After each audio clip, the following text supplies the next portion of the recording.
Billionaire thought his wife betrayed him, until a DNA test proved the newborn baby was his own son. Before we begin, drop a comment telling us which city you're watching from. And once the story ends, don't forget to rate it from 0 to 10. Oh, and make sure to follow our channel for more stories like this. Now sit back and enjoy every detail. The morning sun cast long shadows across the marble floors of the Hargrove Aerospace headquarters in downtown Seattle. Julian Hargrove stood behind the floor-to-ceiling windows of his corner office on the 42nd floor, his steel-gray eyes scanning the bustling city below. At 36, he commanded respect in every boardroom he entered. Tall, broad-shouldered, with dark hair perfectly styled and a jawline that spoke of determination. His tailored charcoal suit fit him like armor, and his presence alone could silence a room full of executives. But today, something was different. His usual methodical calm felt fractured. The elevator doors chimed softly behind him, and Julian didn't need to turn around to know who had arrived. The gentle click of familiar heels on marble, the subtle scent of vanilla perfume. Harper. "Good morning, Mr. Hargrove," she said, her voice carrying that professional tone she used in the office, though her emerald eyes always held warmth when she looked at him. Harper Quinn was 29 with honey blonde hair that caught the light as she moved, fair skin that flushed pink when she laughed, and an intelligence that had first drawn Julian to her 3 years ago. She was his wife, but here in the corporate world, she maintained her role as senior data analyst with unwavering professionalism. "The quarterly reports are ready for your review," she continued, placing a thick folder on his mahogany desk. Her wedding ring caught the sunlight, a simple platinum band that Julian had chosen because Harper preferred elegance over extravagance. Julian finally turned, studying her face. Harper looked radiant lately, more vibrant than usual. Her cheeks held a glow that made her beautiful features even more striking.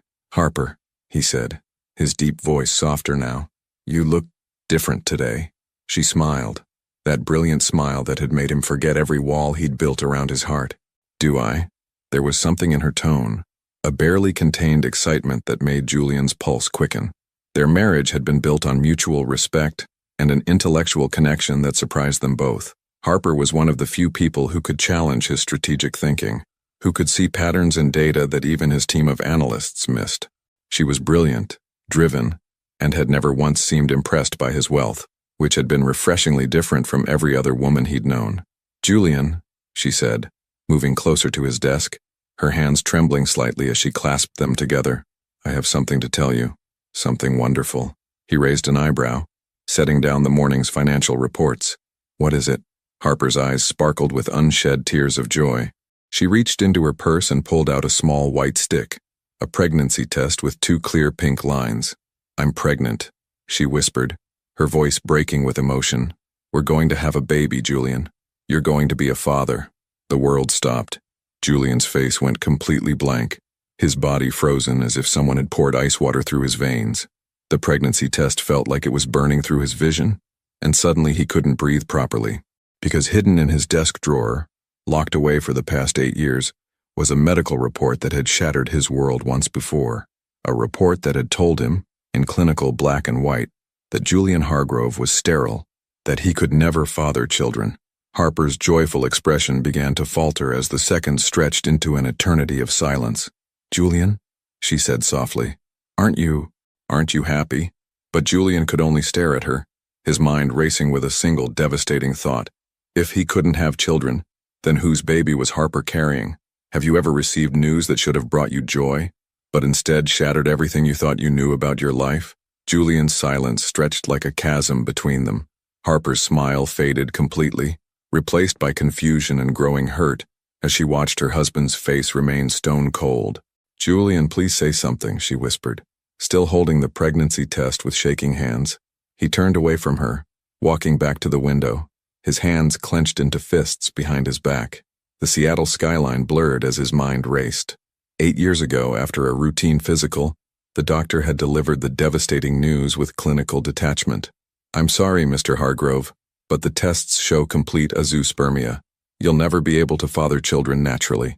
Julian had been 28 then, building his empire, convinced he didn't need anyone. But the diagnosis had felt like a door slamming shut on a future he hadn't even known he wanted.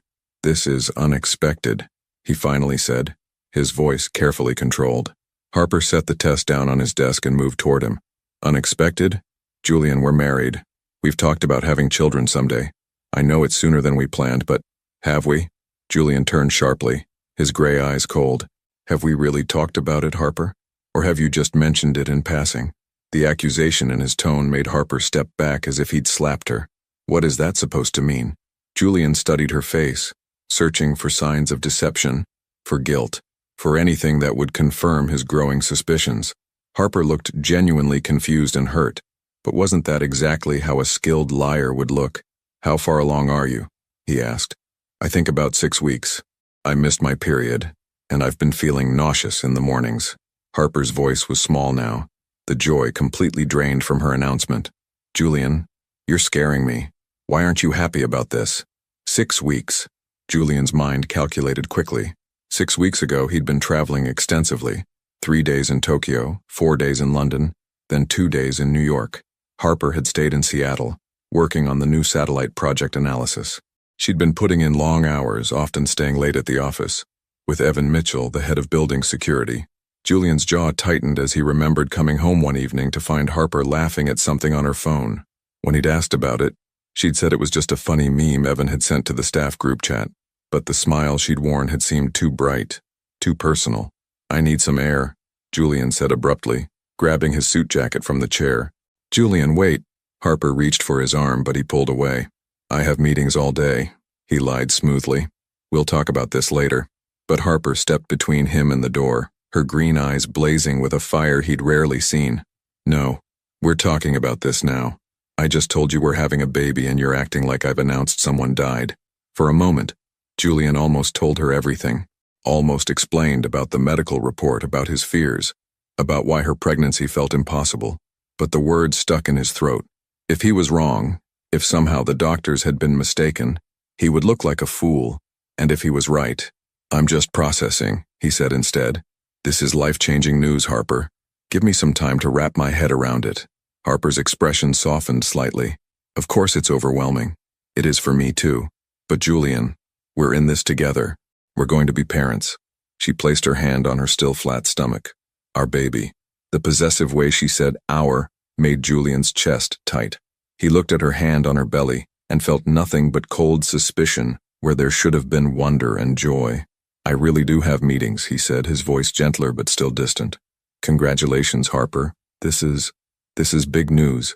He kissed her forehead briefly, a gesture that felt more like goodbye than celebration, and left her standing in his office, still holding the pregnancy test that had changed everything.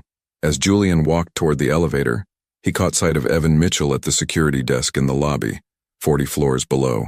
Even from this distance, Julian could see the man's easy smile as he chatted with the receptionist. The elevator doors closed and Julian was alone with his devastating thoughts. He pulled out his phone and scrolled to a contact he hadn't called in years. Dr. Marcus Webb, the fertility specialist who had delivered his original diagnosis.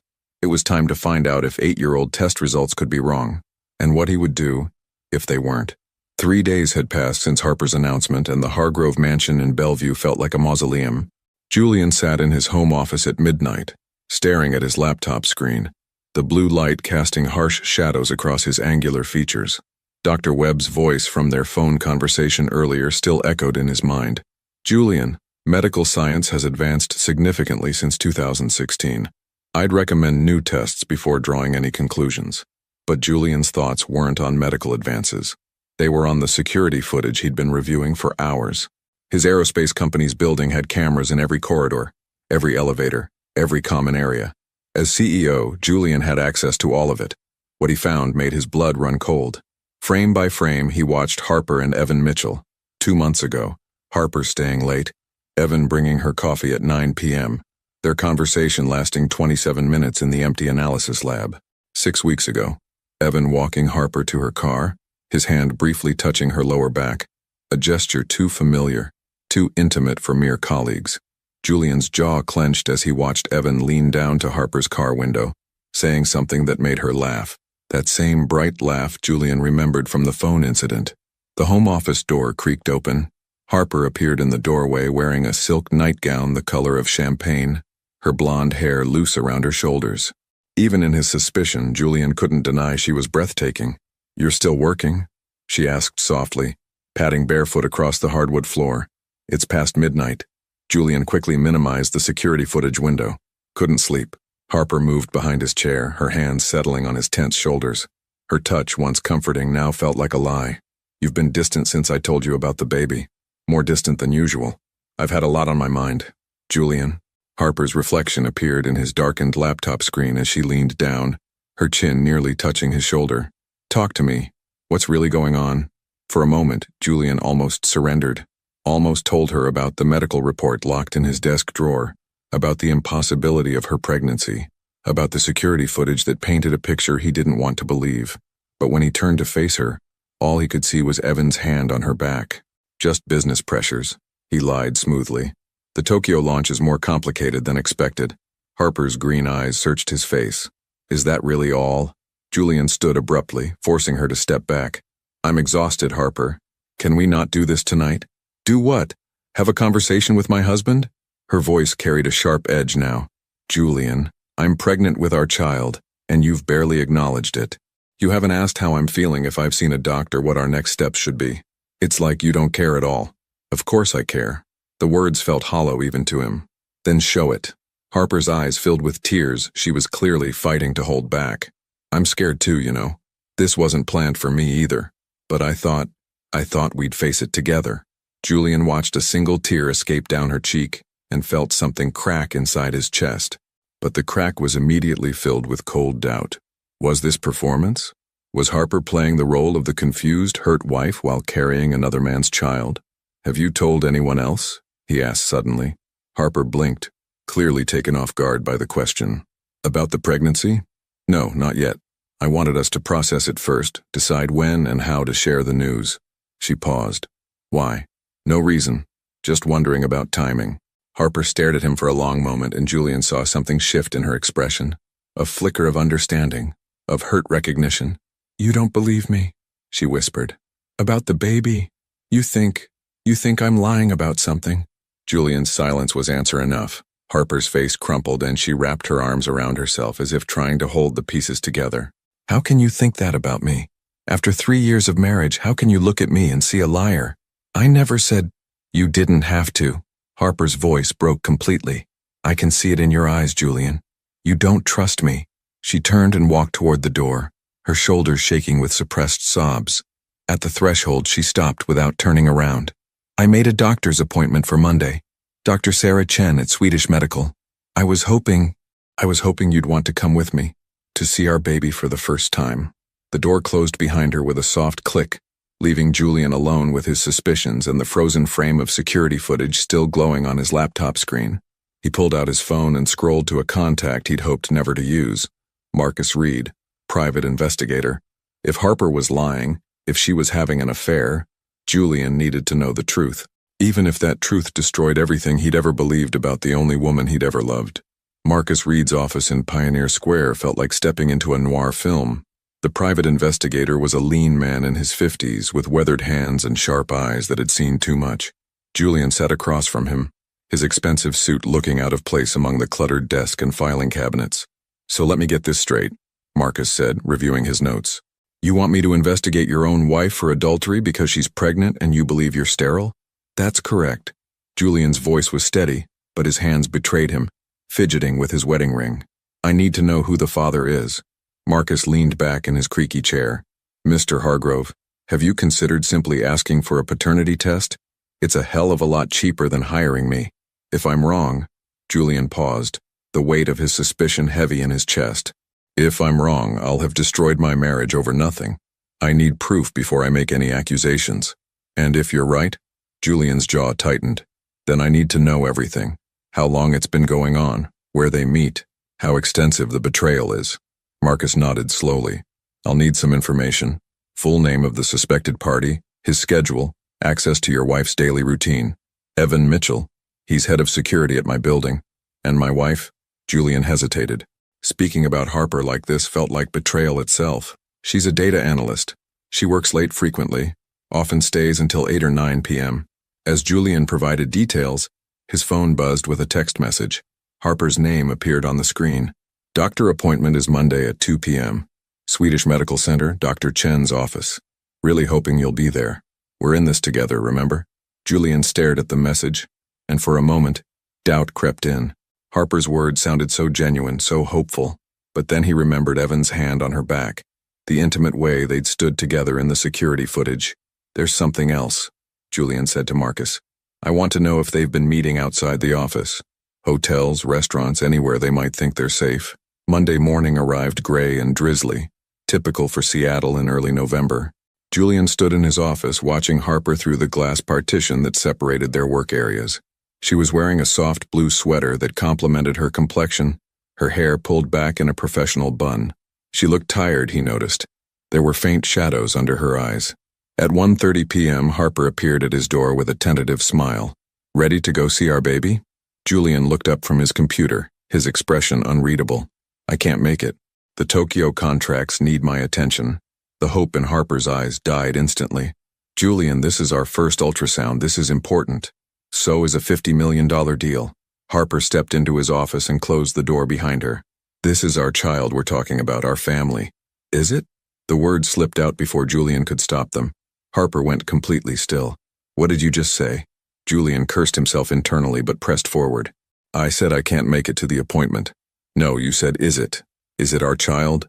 Is that what you meant?" Harper's voice was quiet, dangerous in its control. "Julian, I need you to look me in the eye and tell me what you're really thinking." Julian met her gaze, his gray eyes cold as winter steel. "I think you should go to your appointment. Get the information we need." "The information we need?"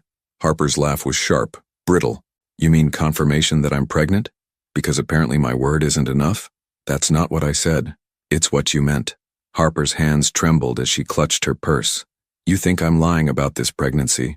Or worse, you think I'm lying about who the father is?" The accusation hung in the air between them like a live wire. Julian said nothing, which was confirmation enough. Harper's face went white. "Oh my God, you actually think I cheated on you?" "Harper? Who?" Her voice cracked. "Who do you think I'm sleeping with? Because clearly you've given this a lot of thought." Julian remained silent, but his eyes involuntarily flicked toward the security monitors that showed the building's lobby. Harper followed his gaze and saw Evan Mitchell at his desk, reviewing schedules with his team. "Evan?" Harper's voice was barely a whisper. "You think Evan and I—" "You spend a lot of time with him," Julian said coldly. "Late nights, private conversations." Harper stared at him as if seeing a stranger. "He's security. He checks on everyone who works late. And those private conversations? He's been asking for advice about proposing to his girlfriend, Amanda. They've been together for 2 years. Julian felt a flicker of uncertainty, but the medical report in his desk drawer kept his suspicions solid. "I'm going to the appointment," Harper said, her voice hollow. Alone, apparently. "But Julian, when I come back with pictures of our healthy baby, I want you to think about what you've done to us today." She walked to the door, then turned back one final time. 3 years of marriage, and you trust me so little that you think I'd betray you with another man and then lie to your face about carrying his child. That says more about you than it does about me." The door closed with a finality that echoed like a gunshot. Julian sat alone in his office watching through the windows as Harper left the building 20 minutes later. She looked small and fragile as she walked to her car, one hand protectively over her stomach. His phone buzzed. A text from Marcus Reed. "First report ready? Found something interesting about their interactions. Meet tonight at 8 p.m. Julian closed his eyes and wondered if the truth he was so desperate to find would be worth the price he was already paying. The coffee shop on Capitol Hill was nearly empty at 8 p.m., just the way Marcus Reed preferred for sensitive meetings. Julian sat in a corner booth, his hands wrapped around a cup of black coffee that had long gone cold. When Marcus slid into the seat across from him, his expression was unreadable. "You're not going to like what I found," Marcus said without preamble, pulling out a manila folder. Julian's stomach tightened. "Just tell me." "Evan Mitchell, 34, clean record, been with your company for 3 years. And here's the kicker." Marcus opened the folder and slid a photograph across the table. "This is Amanda Foster, his girlfriend of 2 years. Ring any bells?" Julian stared at the photo. A petite brunette with a warm smile, wearing scrubs. "Should it? She's a nurse at Swedish Medical Center, same hospital where your wife had her appointment today." Marcus leaned back. "I followed your wife after she left the building. She went straight to the doctor's office, spent an hour there, then met Amanda Foster for coffee. They know each other? Better than that. They're friends. Have been for over a year." Apparently your wife helped Amanda plan Evan's surprise birthday party last month. That's what all those intimate conversations were about. Party planning and relationship advice. Julian felt the ground shifting beneath him. That's not possible. Marcus slid another document across the table. Here's Amanda's work schedule. Every time you saw Evan staying late with your wife, Amanda was working the night shift. Evan was killing time waiting to pick up his girlfriend after her shift ended. The words hit Julian like physical blows. He stared at the evidence in front of him, his carefully constructed suspicions crumbling. There's more, Marcus continued. I talked to several of your employees. Everyone describes Evan and your wife as friendly colleagues, nothing more. But here's what's interesting. Multiple people mentioned that your wife has been looking pale and tired lately. Classic early pregnancy symptoms. Julian's hands shook as he reached for his coffee. You're saying there's no affair? I'm saying there's zero evidence of one. Your wife appears to be exactly what she claims to be, a pregnant woman whose husband doesn't trust her. Marcus closed the folder. Mr. Hargrove, I've been doing this for 15 years. I know what cheating looks like, and this isn't it. Your wife went to that medical appointment alone today, and when she came out, she was crying. Not the tears of a woman caught in a lie, but the tears of someone whose husband abandoned her when she needed him most. Julian sat in stunned silence, processing the destruction he'd wrought based on nothing but his own fears and medical records from 8 years ago. One more thing, Marcus said, standing to leave. I'd recommend you get new fertility tests before you destroy your marriage completely. Medicine advances fast, and old diagnoses aren't always accurate. After Marcus left, Julian remained in the coffee shop for another hour, staring at the photographs and reports that proved his wife's innocence. His phone buzzed with a text from Harper. Baby is healthy. Due date is June 15th. I have pictures when you're ready to see them. Julian's throat tightened. June 15th. He counted backward in his mind. Conception would have been mid-September. He'd been home then, before his travels. If Harper was carrying his child, he drove home through the rainy Seattle streets, his mind racing.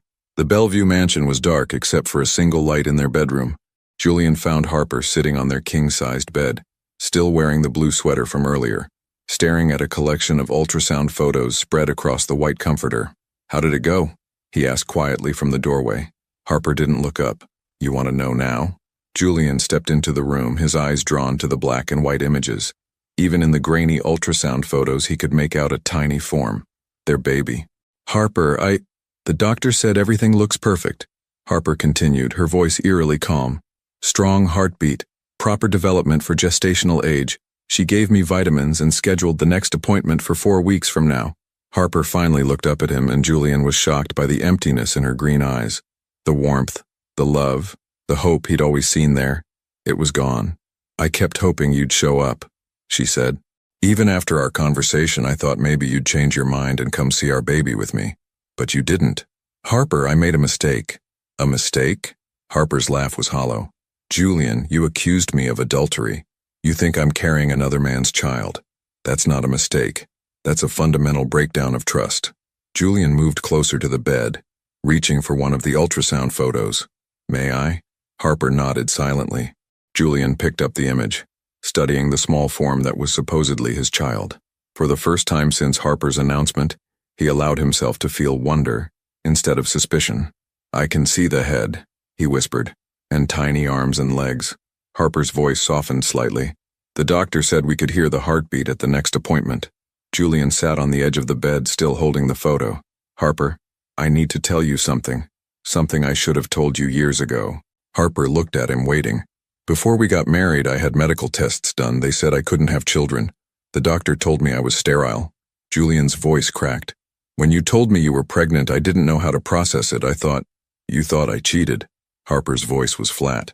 Instead of talking to me, instead of trusting me, you assumed the worst. I was scared, Julian admitted. Scared that I'd lose you if you knew the truth about my condition. And when you got pregnant, I was terrified that my worst fears were coming true. Harper was quiet for a long moment, processing his confession. Julian, did it ever occur to you that maybe the tests were wrong? That maybe medical science has changed in 8 years? Julian looked down at the ultrasound photo, seeing his child, their child, for the first time with clear eyes. I hired a private investigator to follow you, he confessed, the words tasting like ash in his mouth. Harper's face went white. You did what? The silence that followed Julian's confession was deafening. Harper stared at him, as if he were a stranger who had broken into their bedroom and shattered everything sacred between them. "You hired someone to follow me," she repeated slowly, her voice barely above a whisper. "While I was pregnant with your child, going through morning sickness, terrified and alone because my husband was treating me like a criminal, you actually paid someone to spy on me." Julian reached toward her, but Harper recoiled as if his touch would burn her. "Harper, I know how it sounds." "How it sounds?" Harper stood abruptly, the ultrasound photos scattering to the floor. "Julian, you violated my privacy, my dignity, my trust in the most fundamental way possible. You had me followed like some kind of suspect." She began pacing the length of their bedroom, her hands shaking with rage and hurt. The woman Julian had married, composed, analytical, always seeking solutions, was nowhere to be found. In her place was someone raw, broken, fighting for the pieces of herself he'd systematically destroyed. "What did he find?" Harper demanded, turning to face him. "What did your private investigator discover about your supposedly cheating wife?" Julian swallowed hard. "That you're innocent.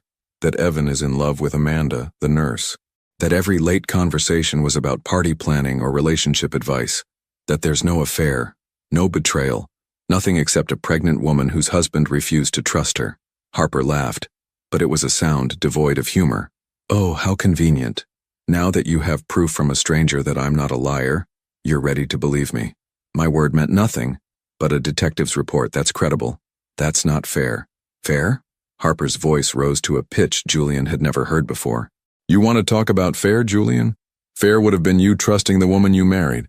Fair would have been you telling me about your medical concerns instead of building a case against me in your head. Fair would have been you coming to the doctor's appointment to see our baby instead of hiring someone to prove I'm an adulteress." Julian stood, desperate to bridge the growing chasm between them. "Harper, I was scared. The medical report said I couldn't have children. When you told me you were pregnant, my whole world turned upside down. I didn't know how to process it. So you decided I must be a cheater." Harper's green eyes blazed with fury. "That was your first thought. Not that maybe medical tests could be wrong. Not that maybe you should talk to your wife. Not that maybe we should figure this out together. No, you went straight to, Harper must be sleeping with someone else." "I'm sorry," Julian said, the words feeling pathetically inadequate. "I know I handled this all wrong." Harper stopped pacing and looked directly at him. "Do you know what the worst part is? It's not even that you suspected me of cheating. It's that you were willing to let me go through this pregnancy thinking you didn't want our baby. For weeks, Julian, I've been terrified that you didn't love me anymore, that somehow I'd failed you." Tears began streaming down Harper's face, and Julian felt his heart breaking with each drop. "I've been throwing up every morning, exhausted every afternoon, emotional and scared, and instead of having my husband's support, I've had his suspicion. I've been planning our future, picking out nursery colors in my head, imagining what our child would look like, and you've been planning my investigation." Julian moved toward her again. "Harper, please let me explain." "No." Harper held up her hand, stopping him cold. "I'm done listening to explanations. I'm done being the target of your paranoia and distrust." She walked to their walk-in closet and pulled out a suitcase, throwing it onto the bed where the ultrasound photos still lay scattered. "What are you doing?" Julian asked, panic rising in his chest. "I'm leaving." Harper began pulling clothes from hangers with sharp, efficient movements. "I can't stay here, Julian. I can't sleep next to someone who thinks so little of me. Harper, don't do this. We can work through this." Harper spun around, her face streaked with tears but her expression resolute. "Can we? Can we really? Because the foundation of our entire marriage was apparently built on quicksand. You never trusted me, Julian. 3 years together, and when the first real test came, you assumed the worst about my character." Julian watched helplessly as she packed, each item she folded and placed in the suitcase, feeling like another nail in the coffin of their marriage. "Where will you go?" he asked. "My sister's place in Portland. I need space to think, and our baby needs a mother who isn't constantly defending herself against accusations." "Our baby." Julian repeated the words, testing how they felt. "You really believe it's mine?" Harper froze, a blue blouse halfway into the suitcase. She turned to look at him with an expression of such profound hurt that Julian immediately regretted the question. "After everything, you're still asking that question?" Her voice was barely a whisper. "Julian, I have never, not once in our entire relationship, been unfaithful to you. Not in thought, not in action, not even in fantasy. You are the only man I've been with since we met. The only man I've loved. The only man I've wanted a future with. She zipped the suitcase closed with violent efficiency. But if you still can't believe that, if even now you're questioning whether this baby is yours, then there's nothing left to save. Harper picked up one of the ultrasound photos from the floor and placed it on Julian's nightstand. Get new medical tests, Julian. Find out if you can father children. And when you discover that you can, when you realize that you destroyed our marriage over a medical error and your own insecurity, I want you to remember this moment. I want you to remember that you chose suspicion over love. She wheeled her suitcase toward the bedroom door, then paused without turning around. I'll be in touch about the divorce papers. The door closed behind her with a quiet click that echoed like thunder. Julian stood alone in their bedroom, surrounded by the debris of their marriage and the ultrasound photos of the child he was only now beginning to believe might actually be his. 2 weeks after Harper left, Julian sat in Dr. Webb's pristine medical office in downtown Seattle, staring at test results that would change everything. The fertility specialist, a man in his 60s with kind eyes behind wire-rimmed glasses, reviewed the papers with the thoroughness of someone delivering life-altering news. Mr. Hargrove, I've reviewed your new tests multiple times, Dr. Webb said carefully. Your sperm count and motility are completely normal. You are absolutely capable of fathering children. Julian's hands trembled as he reached for the report. But the tests from 2016 were a laboratory error. Dr. Webb pulled out an older file. I contacted the lab that processed your original tests. They discovered a clerical mistake. Your results were accidentally switched with another patient who did have a zoospermia. The error was never caught because you never came back for follow-up testing. The words hit Julian like a sledgehammer. 8 years of believing he was sterile. 8 years of building walls around his heart to protect himself from a future he thought he could never have. And now the devastating truth. He had destroyed his marriage over a medical mistake. The baby Harper is carrying, Julian said, his voice hoarse. It's definitely mine. Based on these results and the timeline you've provided, yes. Congratulations, Mr. Hargrove, you're going to be a father. Julian walked out of the medical building in a daze. Seattle's November rain pelted his face as he stood on the sidewalk, people rushing past him with umbrellas and purpose while his world crumbled around him. He pulled out his phone and called Harper's number, desperate to share the news, to apologize, to beg her to come home. The call went straight to voicemail. Harper, it's me, please call me back. I have the test results. You were right, I can have children. The baby is mine, it's ours, and I've made the most terrible mistake of my life. Please call me. He tried 3 more times. Each call went to voicemail. That evening, Julian drove to Portland. The 3-hour drive through the Columbia River Gorge felt like the longest journey of his life. Harper's sister Chloe lived in a cozy neighborhood near Mount Tabor, in a craftsman-style house with a green front door and a garden that was dormant for winter. Chloe answered the door with a look of barely contained fury. She was shorter than Harper, with darker blonde hair and the same green eyes that currently blazed with protective anger. You have some nerve showing up here, Chloe said, blocking the doorway. Chloe, please. I need to see Harper. I have news. News? Chloe's laugh was sharp. What kind of news, Julian? That you finally decided to trust your wife? That you finally figured out you're not sterile? Because Harper already knows all that. Julian's heart sank. She knows? Of course she knows. She's not stupid, Julian. She put the pieces together. Her husband thinks he's sterile. She gets pregnant. He accuses her of cheating. It wasn't exactly rocket science to figure out what was in your head. Behind Chloe, Julian caught a glimpse of Harper sitting on the living room couch, her hand resting on her now visible belly. She looked pale and tired, but undeniably beautiful. When their eyes met through the doorway, Harper looked away. Harper, please, Julian called out. Just give me 5 minutes. Harper stood slowly and walked to the door, her hand still protectively over her stomach.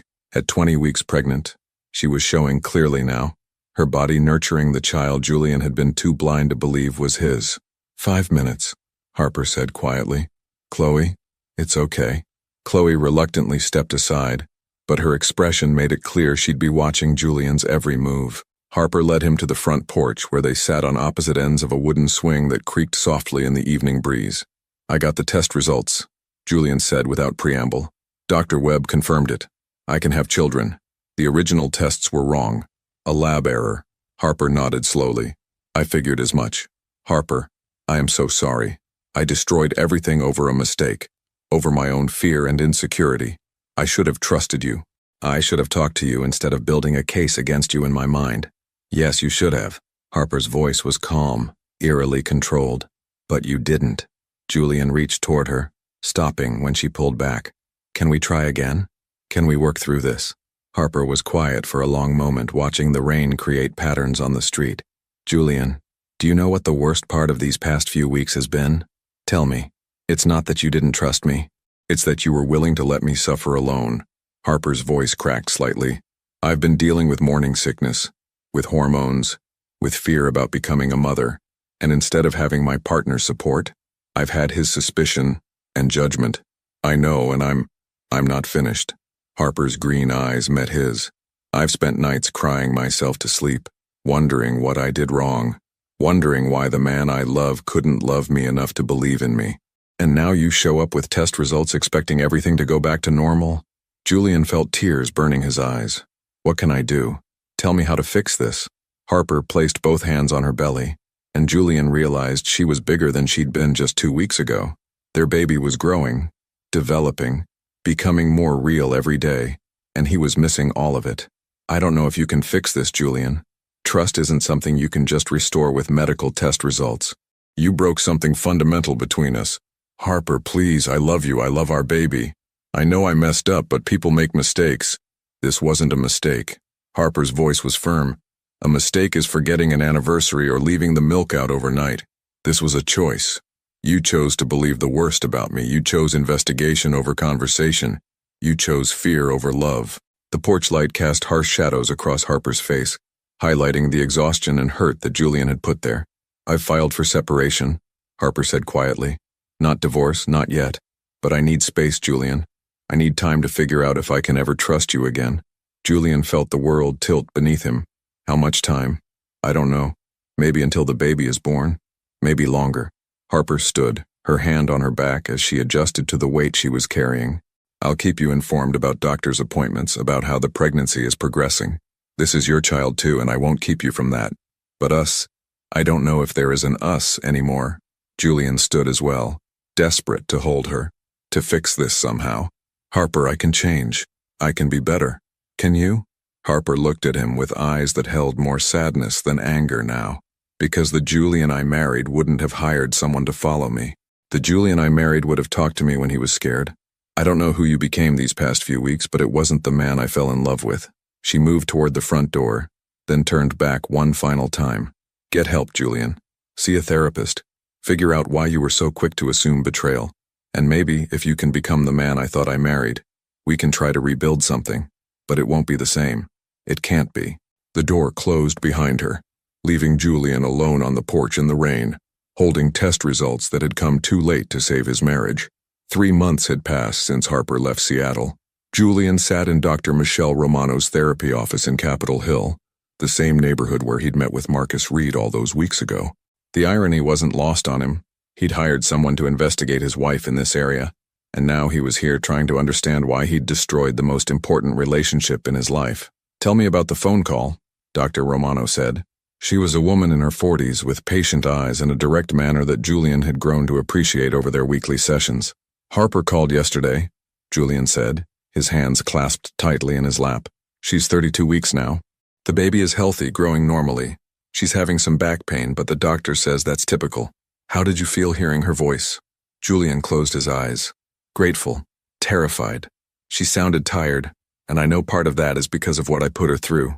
She's carrying our child alone because I couldn't trust her.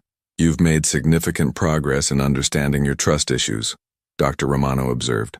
What have you learned about yourself these past months?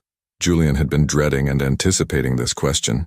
3 months of therapy had peeled back layers of his psyche like an onion, revealing truths he'd spent decades avoiding.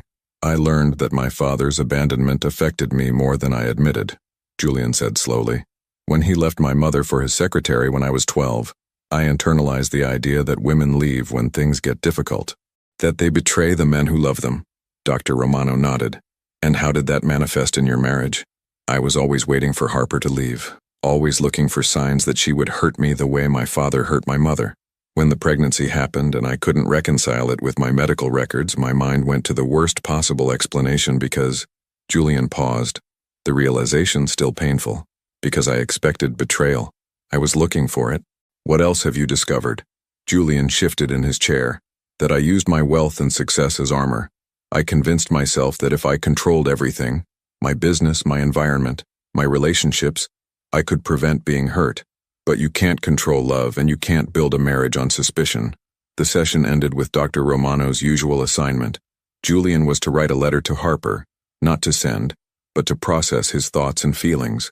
He'd written dozens of these letters over the past months, each one revealing more about his journey toward healing. That evening, Julian sat in his empty Bellevue mansion, surrounded by the silence that had become his constant companion. The house felt like a mausoleum now, filled with memories of Harper's laughter, her presence, the life they'd built together. His phone buzzed with a text message. Harper's name appeared on the screen, and Julian's heart jumped as it did every time she contacted him. Doctor appointment tomorrow at 2 p.m. Swedish Medical Center. Routine checkup, but you're welcome to come if you want. Julian stared at the message for a long time. This was the first time Harper had invited him to an appointment since the ultrasound he'd missed all those months ago. His hands shook as he typed his response. I would like that very much. Thank you. The next day, Julian arrived at Swedish Medical Center 30 minutes early, pacing the waiting room like an expectant father, which, he realized with a start, was exactly what he was. When Harper walked through the doors, Julian's breath caught in his throat. She was radiant. At 8 months pregnant, Harper glowed with the unmistakable beauty of impending motherhood.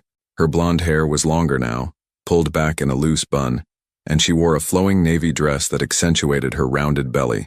She moved slowly, one hand supporting her lower back, but she was the most beautiful thing Julian had ever seen. Harper, he said, standing as she approached. Julian. Her voice was cordial, but guarded. Thank you for coming. They sat together in the waiting room, the space between them on the uncomfortable chairs feeling like an ocean. Julian wanted to reach out to touch her belly, to feel his child move, but he didn't dare without permission. How are you feeling? He asked. Tired. The baby's active at night, keeps me awake. Harper's hand moved instinctively to her stomach. She likes to kick right under my ribs. She? Julian's voice caught. We're having a daughter? Harper's expression softened slightly. I found out last month. I meant to tell you, but... She trailed off, but Julian understood. Their communication had been limited to medical updates and logistics. There was no room for shared joy in their fractured relationship. A daughter, Julian repeated, wonder in his voice. Do you have a name picked out? I've been thinking about it, but I thought maybe we should choose together, if you want to be involved in that decision. Before Julian could respond, a nurse called Harper's name. They walked together down the sterile hallway to Dr. Chen's office, Julian's hands itching to support Harper as she moved slowly, but maintaining the careful distance she'd established. Dr. Chen was a warm Asian woman in her 50s, who greeted them both professionally. Mr. Hargrove, it's good to see you. Harper mentioned you'd be joining us today. The examination was routine, checking the baby's position, measuring Harper's belly, listening to the heartbeat. When Dr. Chen placed the fetal Doppler on Harper's stomach, the room filled with the rapid, strong sound of their daughter's heartbeat. Julian felt tears well up in his eyes.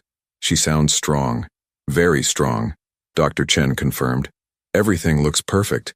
The baby is in the right position. Harper's blood pressure is good, and we're on track for a normal delivery. As they prepared to leave, Dr. Chen handed them information about childbirth classes. I'd recommend starting these soon. It's helpful for both parents to understand what to expect during labor and delivery. In the parking lot, Harper turned to Julian with an expression he couldn't read. Would you want to take the classes with me? Julian's heart stopped. Are you asking me to be your birth partner? Harper looked down at her belly, her hand making slow circles over the fabric of her dress. I'm asking if you want to be there when our daughter is born. Despite everything that's happened between us, she's still your child, and you should have the chance to be part of this if you want to be. Harper, there's nothing I want more in this world. This doesn't mean we're getting back together, Harper said quickly. This is about our daughter, not about us. I'm still living in Portland. I'm still processing everything that happened. But I don't want our problems to rob you of experiencing your child's birth. Julian nodded, not trusting his voice to remain steady. I understand.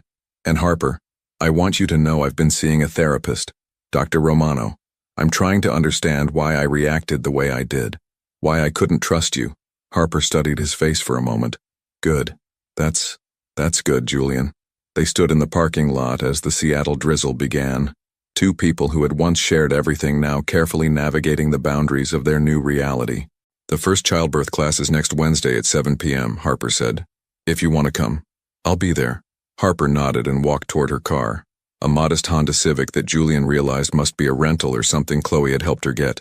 As he watched her drive away, Julian felt something he hadn't experienced in months. Hope. It wasn't hope for their marriage. That might be lost forever. But it was hope that he could be the father their daughter deserved, even if he'd failed as the husband Harper needed. The call came at 3:47 a.m. on a Tuesday in mid-June.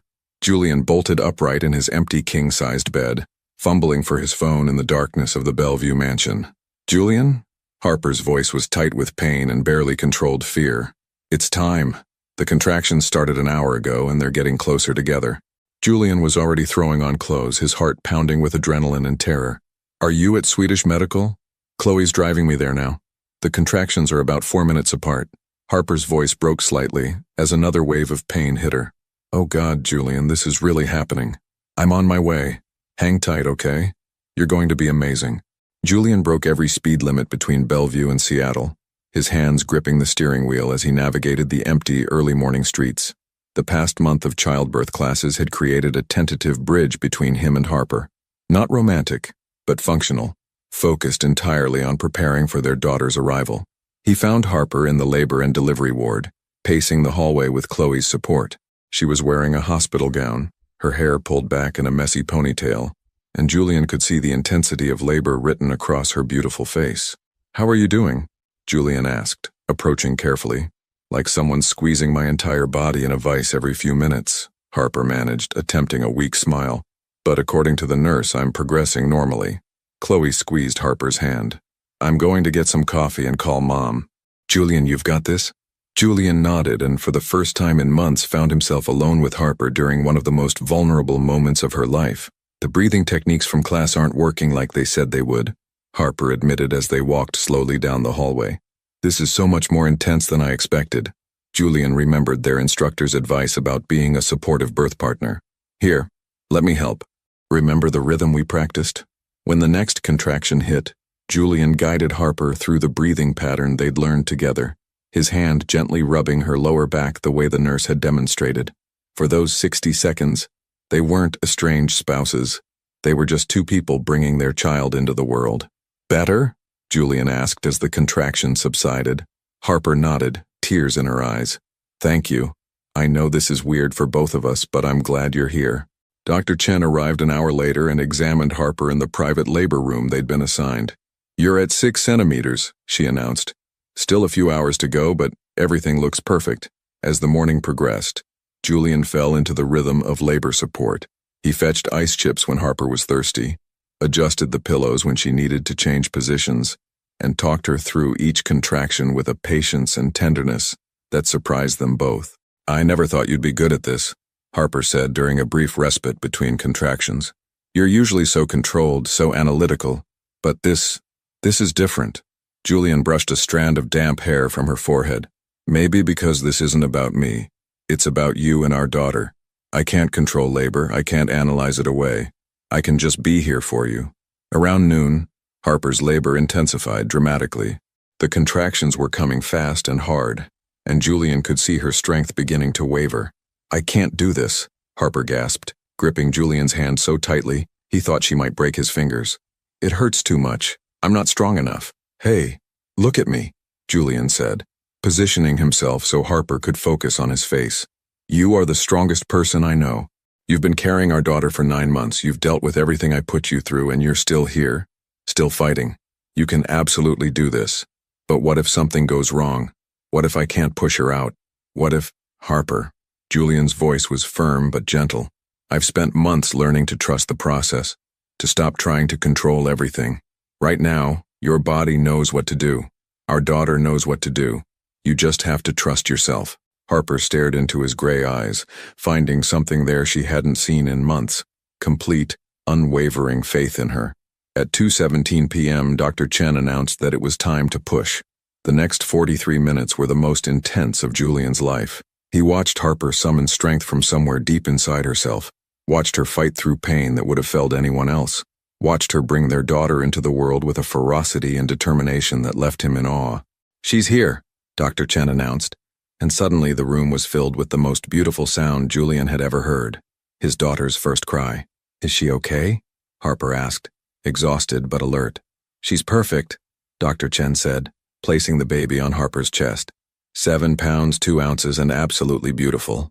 Julian stared at his daughter in wonder. She was tiny and wrinkled and covered in vernix, with a shock of dark hair and the most perfect little face he'd ever seen. When she opened her eyes and looked directly at him, Julian felt his heart expand in ways he hadn't known were possible. "She has your eyes," Harper whispered, tears streaming down her face. "Those same gray eyes. And your stubborn chin," Julian said, his own voice thick with emotion. "Harper, she's incredible."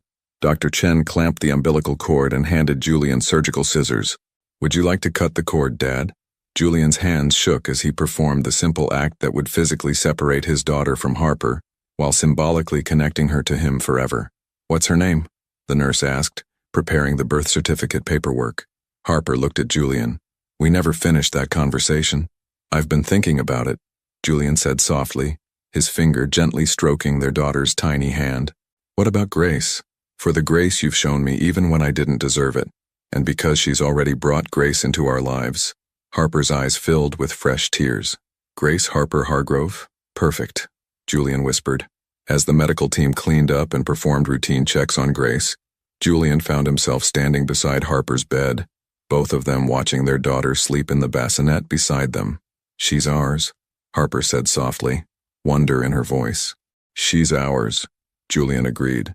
For a moment, exhausted and overwhelmed by the miracle they'd just witnessed, they were just Grace's parents, not estranged spouses, not people working through trust issues, just a mother and father marveling at the life they'd created together. "Julian," Harper said quietly, not taking her eyes off Grace, "thank you for being here, for being the partner I needed during labor. I couldn't have done this without you." Julian felt tears slide down his cheeks. "Thank you for letting me be here, for giving me the chance to see our daughter born. I know I don't deserve your forgiveness, but Harper, what we just did together, bringing Grace into the world, that was the most important thing I'll ever do." Harper finally looked at him, and Julian saw something in her eyes he hadn't seen in months. Not forgiveness exactly, but perhaps the beginning of it. A recognition that despite everything that had gone wrong between them, they had done this one thing beautifully right.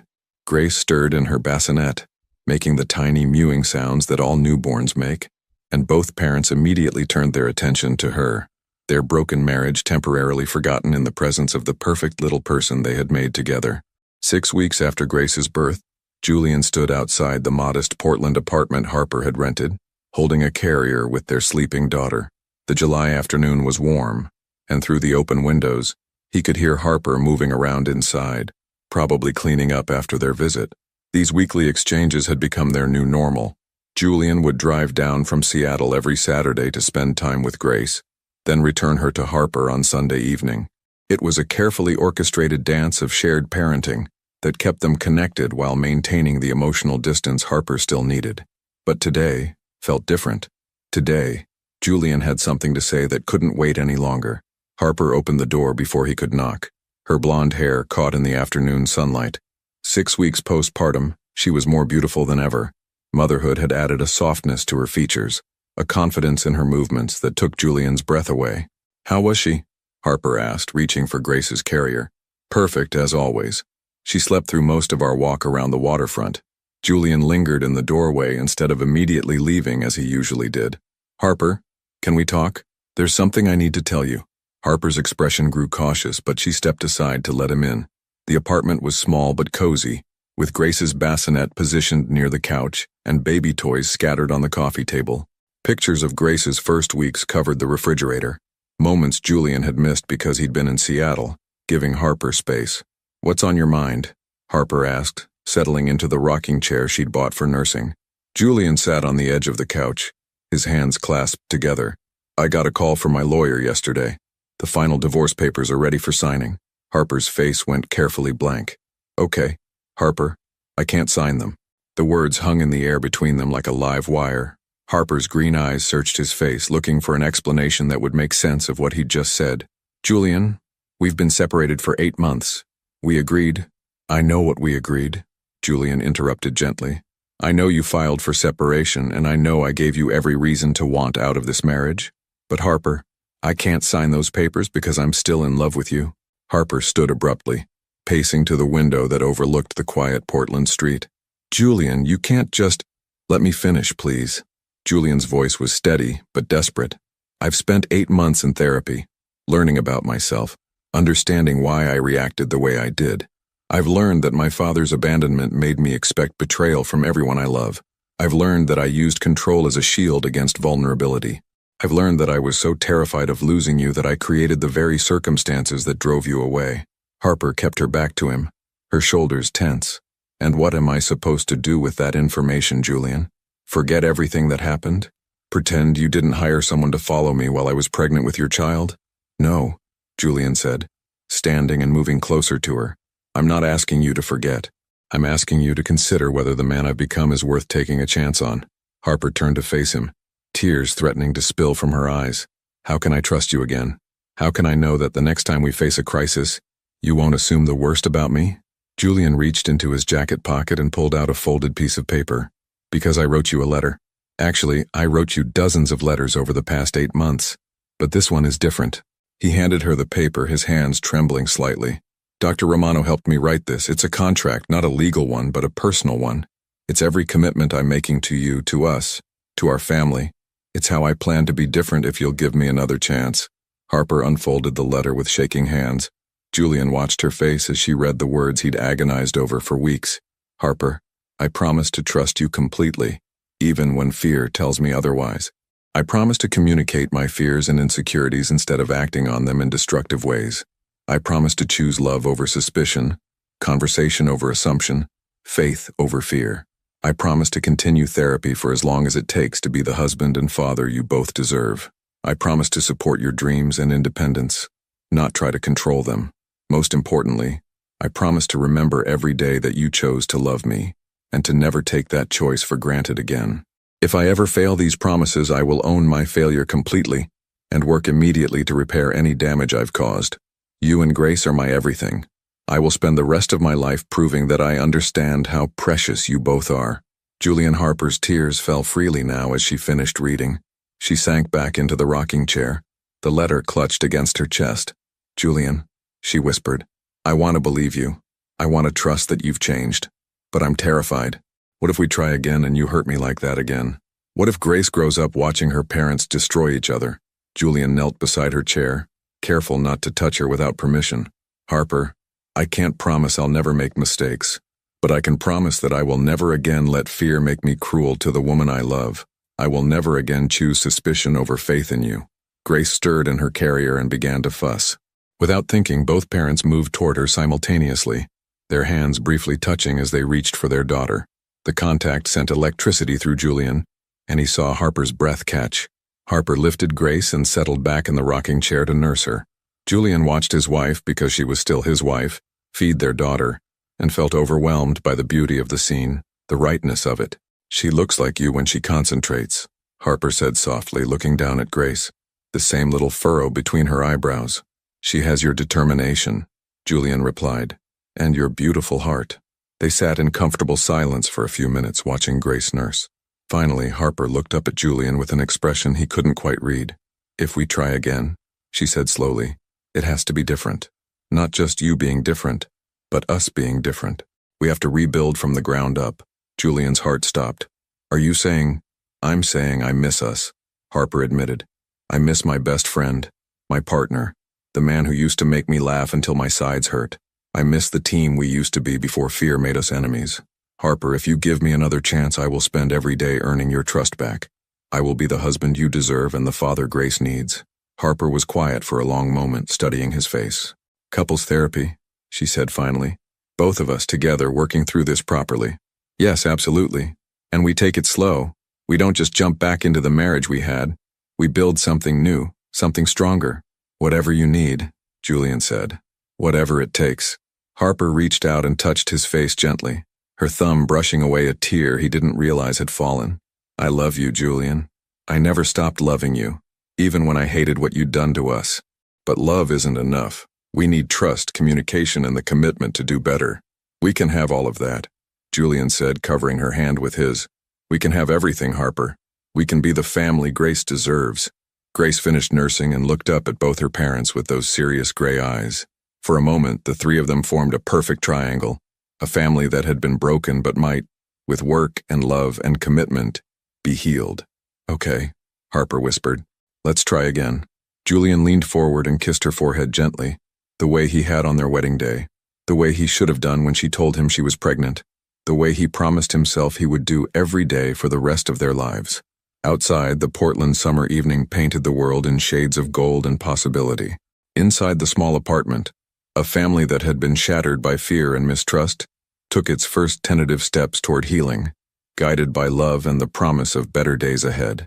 2 years later, the Seattle Children's Hospital pediatric wing buzzed with activity on a crisp October morning.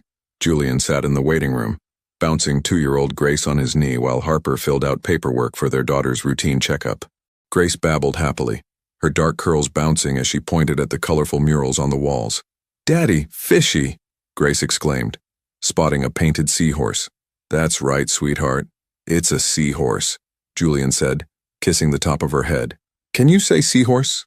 "Seahorse," Grace attempted, clapping her hands with delight. Harper looked up from her paperwork and smiled, the genuine, radiant smile that had first captured Julian's heart 4 years ago. She was wearing a soft green sweater that complemented her eyes and made her blonde hair shine. At 31, she was more beautiful than ever, her face showing the contentment of a woman who had fought for her happiness and won. "She's getting so articulate," Harper said, reaching over to smooth Grace's curls. "Dr. Peterson is going to be impressed with her vocabulary." Julian watched his wife interact with their daughter and felt the familiar swell of gratitude that had become his constant companion over the past 2 years. The road back to each other hadn't been easy. 18 months of couples therapy, countless difficult conversations, moments of doubt and breakthrough in equal measure. But they had done the work, both of them, and built something stronger than what they'd had before. "Harper Hargrove?" A nurse called from the doorway. As they gathered Grace's things, Julian's phone buzzed with a text from Dr. Romano. "How's the family doing? Looking forward to our session next week." Julian still saw his therapist monthly, a commitment he'd maintained even after he and Harper had reconciled. It was part of the promises he'd made, not just to get better, but to stay better. "Work emergency?" Harper asked, noticing his phone. "Just Dr. Romano checking in," Julian replied, slipping his phone back into his pocket. "Nothing urgent." Harper nodded, and Julian caught the brief look of appreciation in her eyes. The transparency, the immediate honesty, these were the new patterns they'd built to replace the old habits of secrecy and assumption. 30 minutes later, they emerged from Dr. Peterson's office with a glowing report on Grace's development and a prescription for children's vitamins. Grace had charmed everyone in the office, as she always did, with her infectious giggle and curious nature. "Ice cream?" Julian suggested as they walked to the parking garage. "To celebrate Grace's perfect checkup?" "Ice cream?" Grace shouted, throwing her tiny hands in the air. Harper laughed. "Well, I guess we have our answer." They drove to Pike Place Market, where they'd had their first official date 4 years ago. The afternoon was unseasonably warm for October, and they found a bench overlooking Elliott Bay while Grace attacked a small cup of strawberry ice cream with the determination of a tiny warrior. "Messy," Grace announced, holding up her pink-stained hands. "Very messy," Harper agreed, pulling wet wipes from her purse. "But worth it?" "Worth it," Grace confirmed, already reaching for another spoonful. Julian watched his daughter's face light up with simple joy and felt his chest tighten with emotion. 2 years ago, he'd almost missed all of this. The first words, the first steps, the daily miracle of watching Grace discover the world. His fear and inability to trust had nearly cost him everything that mattered. "What are you thinking about?" Harper asked, settling beside him on the bench while Grace focused on her ice cream. "Just this," Julian said, gesturing to encompass their small family scene. 2 years ago, I was convinced I'd lost you both forever, and now Grace is calling me Daddy, and you're wearing your wedding ring again, and we're planning her birthday party next month." Harper looked down at the platinum band on her finger, the same simple ring Julian had chosen when they first got married, but now it carried deeper meaning. She'd put it back on 6 months ago, during a particularly meaningful therapy session where they'd both finally felt ready to fully commit to their rebuilt marriage. "We almost didn't make it," Harper said quietly. "There were moments in therapy when I wasn't sure we could bridge the gap between who we were and who we needed to become. But we did," Julian said, reaching for her hand. "We both chose to do the work." "Every day," Harper agreed. "It's not like the movies where you forgive someone and everything goes back to normal. Trust is something you have to rebuild brick by brick." Grace finished her ice cream and toddled over to a nearby flower bed, fascinated by the late-blooming chrysanthemums. Julian and Harper watched her carefully, ready to intervene if she got too close to the busy walkway. "I have something to tell you," Harper said, a note of excitement in her voice. Julian turned to look at her fully. "Good news or concerning news?" "Good news, I think. I hope."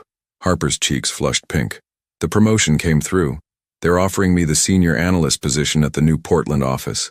It would mean more money, better benefits, and, Julian prompted, though he thought he knew where this was going, and the opportunity to relocate back to Seattle.